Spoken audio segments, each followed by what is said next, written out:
Welcome back for another deep dive. Today, we're going to be exploring a fascinating book Oh, yeah. called The Game of Life and How to Play It. Okay. It was written by Florence Scovel Shinn, Mm-hmm. and it was published in 1925.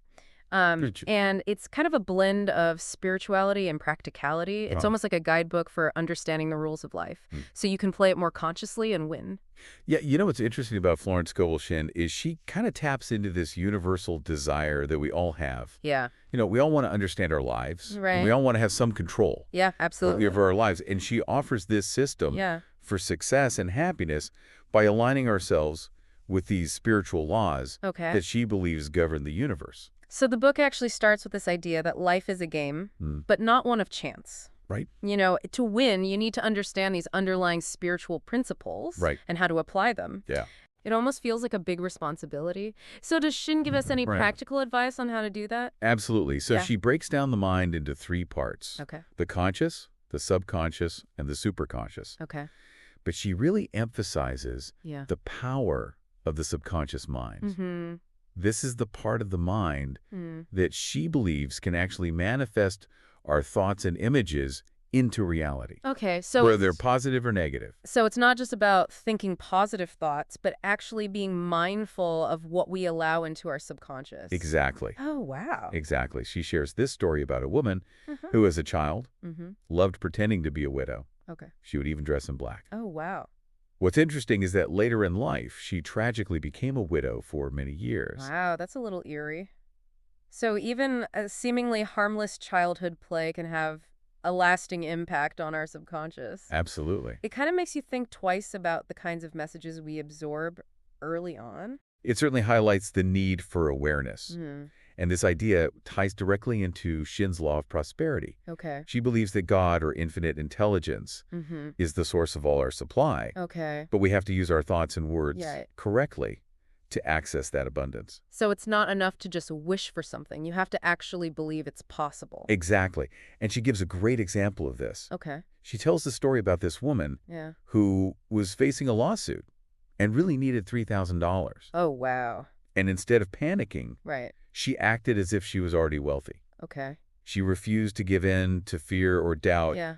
And amazingly, she received the exact amount Okay. just in time Wow. from a relative she hadn't seen in years. It's like her unwavering faith and actions somehow attracted that money into her reality. Exactly. Shin argues that every thought, every word, every action Okay. creates a ripple effect. Think about it like throwing a pebble into a pond. Yeah. It creates a series of expanding rings. Oh, I see. So if our thoughts have that much power, Right. speaking negatively could actually attract misfortune, Right. while speaking positively could actually shape our reality for the better. They almost programmed their experiences, didn't they? In a way, yes. Yeah. She would say they're aligning themselves with Okay. different spiritual laws. And she doesn't just focus on prosperity. Right. She emphasizes the power of words in every area of life. So it's not about pretending everything is perfect, Right. but about intentionally choosing language Exactly. that reflects what we want to experience. Yeah, you've got it. Okay. She even shares this story about a woman who joked about ending up in the poorhouse. Oh, no. Sadly, within a few years, she found herself in dire financial straits. Oh, wow. So our words really do have creative power, and it's up to us to use them wisely. Absolutely. Yeah. And this leads us to another one of her key principles, Okay. the law of non-resistance. The law of non-resistance. Now, this isn't about being passive Right. or a doormat. Okay. It's about understanding that resistance itself can create more suffering Mm-hmm. and actually block the flow of good. So how do you apply that practically? So let's say you're facing a challenging situation. Yeah. Do you just ignore it and hope it goes away? Not exactly. She gives the example of this woman Okay. who would beneptize every event as success. Okay. Even when faced with setbacks, Okay. she'd refuse to be discouraged Right. and just affirm that good was coming out of it. Okay. It's about consciously shifting our perspective, Right. not dwelling on what we don't want, Right. but focusing on what we do want. So it's not about denying reality, Right. but about choosing to see the good in everything. Yeah. Okay. Trusting that there's a higher purpose at play. Yeah. Okay. That's the idea. She also shares a story of this woman who had a crippling fear of ladders. Oh, wow. Okay. She was determined to overcome it. Yeah. So she resolved to walk under the next ladder she saw. Did she actually do it?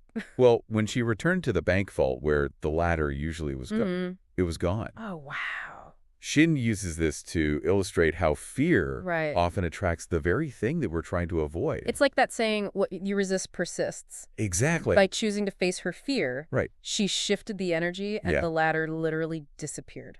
That's amazing. It shows how powerful a shift in perspective can be. Right. And she takes this concept even further Okay. by linking it to the law of karma, Okay. drawing on that idea Yeah. that we reap what we sow. But there's also the element of grace and forgiveness, right? Yes. Okay. She explains that forgiving others and ourselves Right. is essential for releasing negativity Okay. and attracting good. Okay.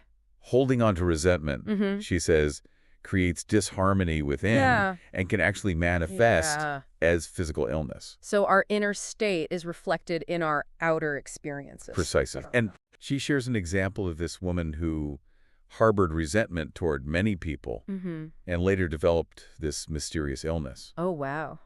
Shin suggests that she attracted this, what she calls a bad oyster, Okay. because she was out of harmony with herself. So forgiveness is crucial for Yes. both our mental and physical well-being. Absolutely. It's not about condoning bad behavior, but about freeing ourselves from the burden of that negativity. This is all incredibly insightful. Right. But does Shin offer any practical tools Oh, yeah. for dealing with these negative thoughts and emotions? She does. Okay. One of the most powerful techniques she offers Yeah. is called casting the burden.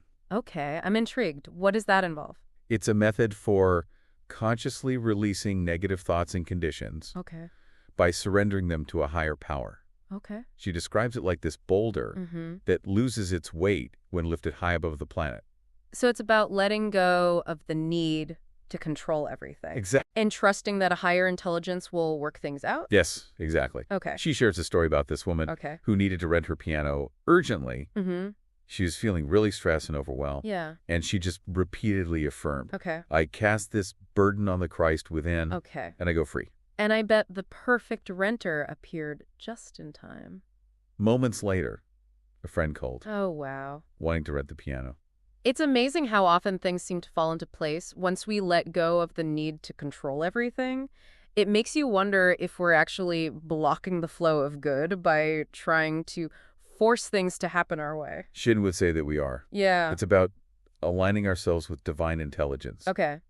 not trying to outsmart it. Right. And speaking of alignment, Yeah. she emphasizes love as the ultimate key to happiness and fulfillment. So it's not just about thinking positive thoughts and letting go of negativity, but also about cultivating love and compassion. Absolutely. Yeah. She believes that love is the fulfilling of the law, Okay. the most powerful force for dissolving negativity Right. and attracting good. She must have some amazing stories about the power of love to transform lives. She does. Okay. One of the most compelling ones Okay. is about this actress who suffered from a severe skin condition. Okay. Doctors had deemed it incurable, Oh, wow. and she feared her career was over. So what happened? Was she able to heal herself? Well, on opening night, Okay. she received rave reviews. Oh, wow. But her success triggered jealousy in a fellow cast member, Mm-hmm. leading to her dismissal. Oh, geez. Instead of succumbing to hatred, Yeah. she chose to pray for the ability to love her enemy. Okay. She spent hours in deep contemplation. And I'm guessing that's when the miracle occurred. You guessed it. Okay. She was completely healed of the skin condition. Wow, that's incredible. It shows how powerful a shift from hate to love can be. Exactly. Not just for our emotional well-being, but also for our physical health. Exactly. Yeah. And in another example, a woman who was desperate to reunite with her estranged lover Okay. decided to change her approach. Mm-hmm. Instead of dwelling on their past conflicts, Right. she chose to bless him, Okay. focusing on his divine essence. Okay. To her surprise, they reconciled. Wow. Shin suggests that when we shift our focus from judgment to love, Right. we change the entire energetic dynamic. So we literally attract what we focus on. That's the idea. Whether it's love or resentment. Yeah. Okay, this brings us to another essential aspect of Shin